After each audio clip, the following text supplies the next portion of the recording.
We love our public art in Denver, and this week we're celebrating 30 years since Denver's big public art investment. Plus, we have an important RTD update for you and how a new grant is helping city residents breathe a little easier. I'm Rebecca Jacobson, and here's what's happening in your city now.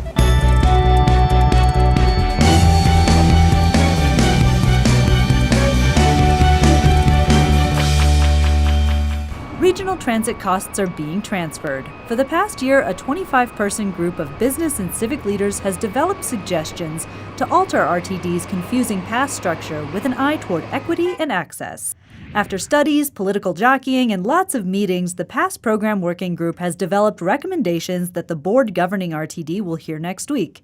Some of the recommended changes include major pass discounts for people living at less than 185% of the federal poverty level, free fares for kids under 12, 70% discount passes for teens, a hike in rates for business and college transit passes, and a rise in regular local fares to $3 by next year. Read more on the possible changes and how RTD stacks up against other major cities' transit systems at streetsblog.org.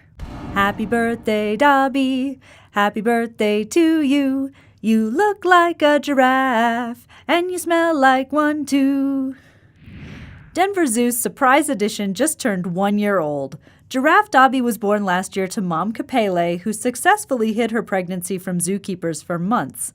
When Dobby arrived, he was worryingly undersized, at only 5 feet tall.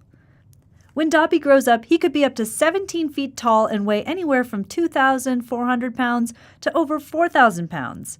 For now, Dobby's growth is back on track. The birthday boy measured in at 9 feet 5 inches and weighed in at a very respectable 736 pounds. You can see Dobby and the rest of his family yourself at the zoo's giraffe house every day starting at 9 a.m. Soon, Denver families may be able to breathe a bit easier. This week, Denver was awarded a $100,000 grant from Bloomberg Philanthropies as part of the 2018 U.S. Mayor's Challenge, and the Department of Public Health and Environment will use that money to develop real-time air quality monitoring systems. These systems will be placed at 10 Denver public schools.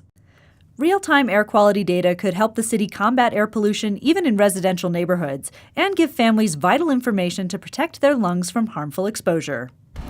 The city is celebrating the 30th anniversary of its public art program.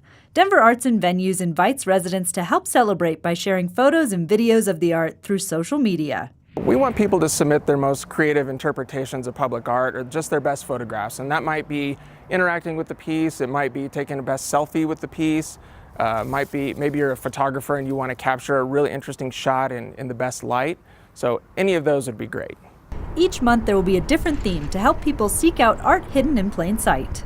This month, the month of March, we're looking for photographs of public art in cold weather and also women artists. The piece behind me is called Flower Girl. It's at the Denver Botanic Gardens. It's by a Colorado artist named Madeline Weiner. It's one of my favorite pieces, recently acquired in the collection about 2 years ago. Denver's public art program sets aside 1% of every municipal capital improvement project over $1 million for the creation of public art. The city has approximately 400 artworks in its collection throughout the city and county of Denver, and in that time, the city has invested more than $40 million in public art. You can share your photos using the hashtag DenverPublicArt30. Staff and a couple other judges will look at those photographs if you have a public profile, and we will choose 2 photographs per theme to exhibit and print photographs at the end of the year for an exhibition in the Buell Theater. So share those photos and selfies, Denver. Concert season will be here before you know it. Levitt Pavilions has a great lineup so far for 2018 with acts like tribute bands The Fab Four, ABBA the Concert, War, Tower of Power, and Alan Parsons Live Project. Check their website levittdenver.org as they update their summer concert schedule. You can catch a new episode of Your City Now every Friday. Thanks for watching, Denver.